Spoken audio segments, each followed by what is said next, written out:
Hello बच्चों, तो कैसे हैं आप सभी। मैं आशा करता हूं कि बहुत ही बढ़िया तरीके से होइएगा और तैयारी भी जबरदस्त चल रही होगी। चलिए चलते हैं हम लोग आज के नए सेशन के साथ, जिसमें हम लोग सोशल साइंस के जो भी मोस्ट इंपॉर्टेंट ऑब्जेक्टिव आ रहे थे उनमें चलते हैं।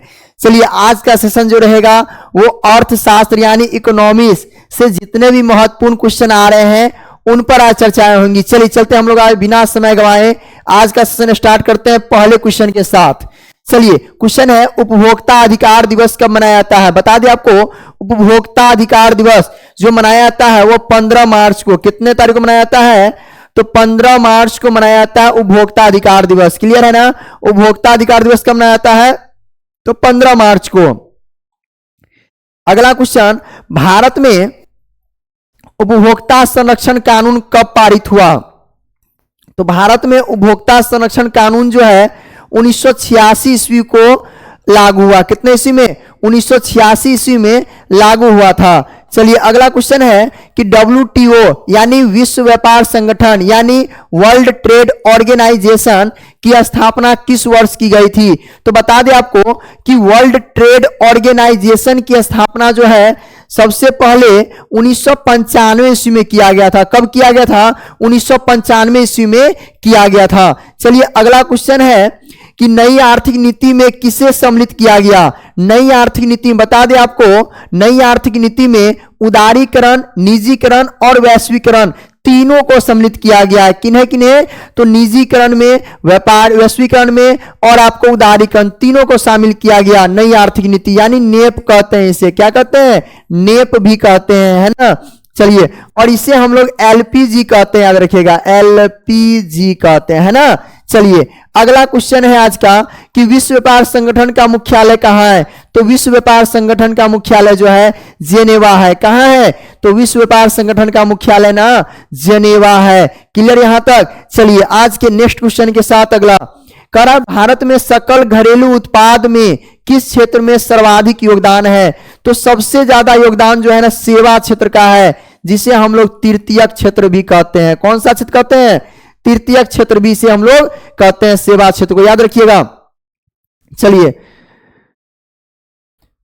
देखिए, पहला क्षेत्र, 3 क्षेत्र होता है ना, 3 क्षेत्र होता है ना, याद रखिएगा 3 क्षेत्र होता है ना।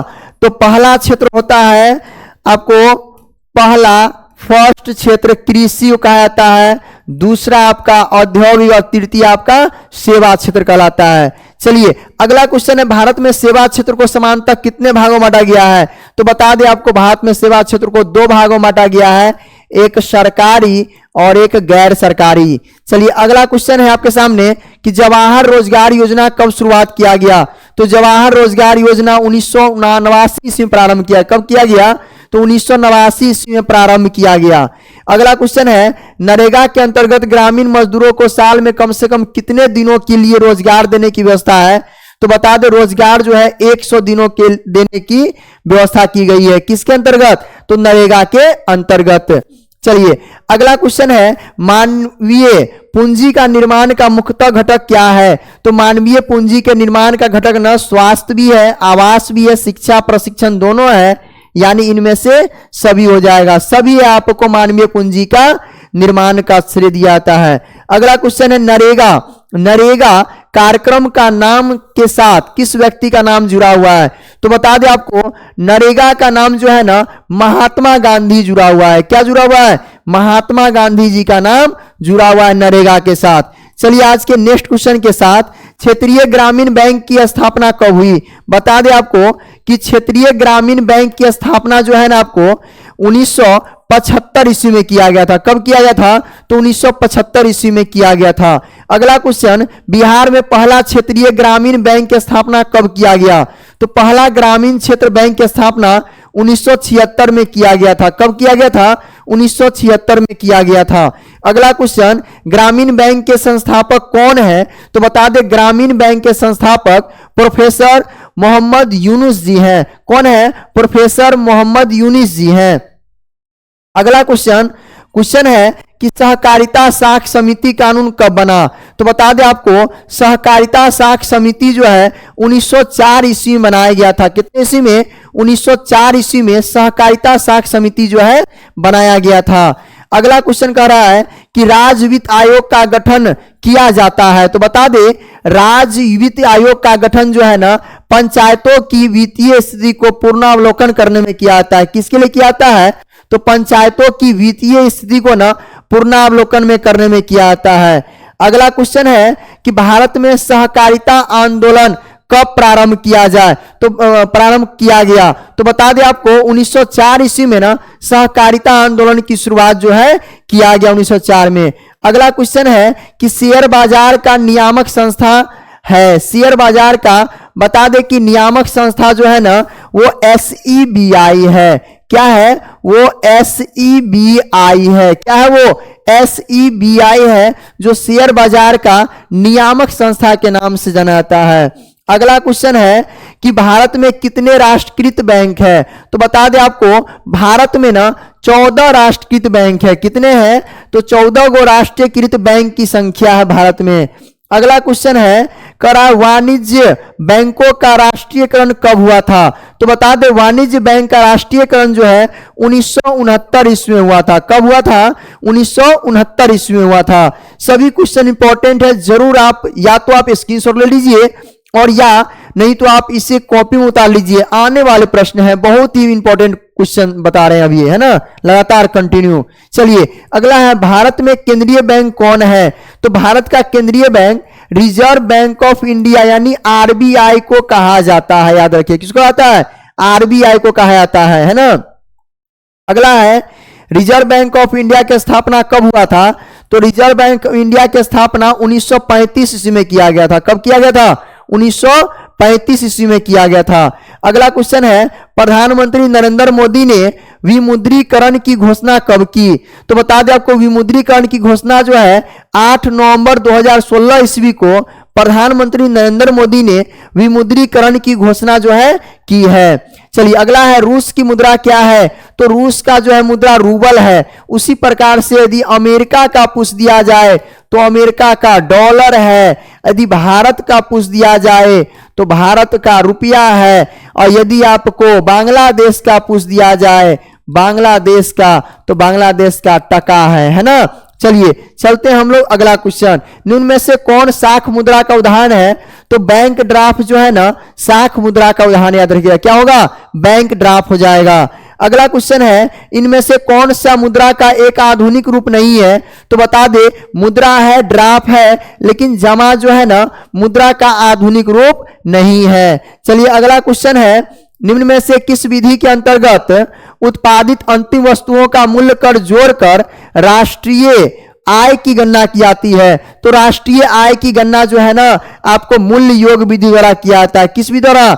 मूल्य योग विधि द्वारा जो आपको राष्ट्रीय आय की गणना की जाती है। अगला क्वेश्चन है आपके सामने गरीबी रेखा का निर्धारण हेतु ग्रामीण क्षेत्रों में प्रति व्यक्ति आय का प्रतिदिन न्यूनतम कितनी कैलोरी निर्धारित किया गया है? तो ग्रामीण में 2400 है और शहर में 2100 है। शहर की बात करें 2100, यदि ग्रामीण की बात करें, ग्रामीण की बात कर दिया जाए तो आपको याद रखिएगा 2400 कैलोरी है। अगला है गरीबी का कुचक्र की धारणा किसने दिया? तो रैगनर नर्स ने दिया। किसने दिया?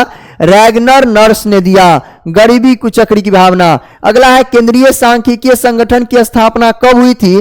तो केंद्रीय सांख्यिकीय संगठन की स्थापना जो है 1954 ईस्वी में किया गया था। कितने ईस्वी में? 1954 ईस्वी में किया गया था। अगला क्वेश्चन है सन 2008-9 के अनुसार भारत की औसत प्रति व्यक्ति आय कितनी थी? तो बता दे भारत की औसत प्रति व्यक्ति आय जो है 25,494 रुपया था। कब? सन 2008-9 के अनुसार। चलिए अगला क्वेश्चन है प्रत्यक्ष कर के अंतर्गत निम्न में से किसे शामिल किया गया है? तो आयकर को ना शामिल कर लिया गया है। किसके रूप में?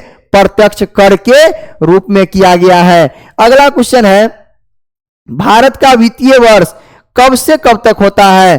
तो अप्रैल के पहले तारीख से लेकर लास्ट के मार्च के 31 तक होता है।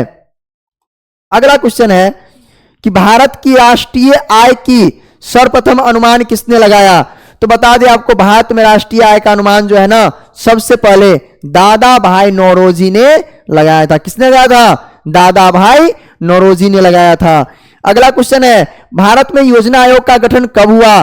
तो बता दें आपको भारत में योजना आयोग का गठन जो है ना 15 मार्च 1950 ईस्वी को किया गया था। कब? 15 मार्च 1950 ईस्वी को। अगला क्वेश्चन है नीति आयोग का गठन कब हुआ था? तो बता दें आपको नीति आयोग का गठन 2015 ईस्वी में जनवरी में किया गया था। कब किया गया था? जनवरी में 2015 ईस्वी में किया गया था। अगला क्वेश्चन है 2001 की जनगणना के अनुसार भारत की आबादी कितनी थी? तो 121 करोड़ थी। अभी तत्कालीन जो है बहुत ज्यादा हो चुकी है 2025 के अनुसार।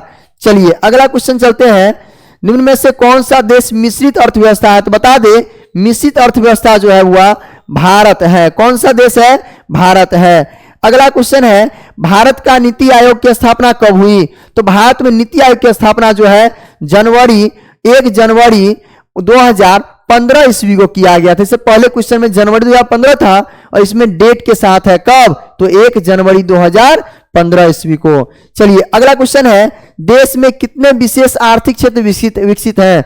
तो देश में ना 7 आर्थिक क्षेत्र विकसित है। कितने? 7 विशेष आर्थिक क्षेत्र जो है विकसित है देश में। चलिए अगला क्वेश्चन है राष्ट्रीय विकास परिषद का गठन कब किया गया?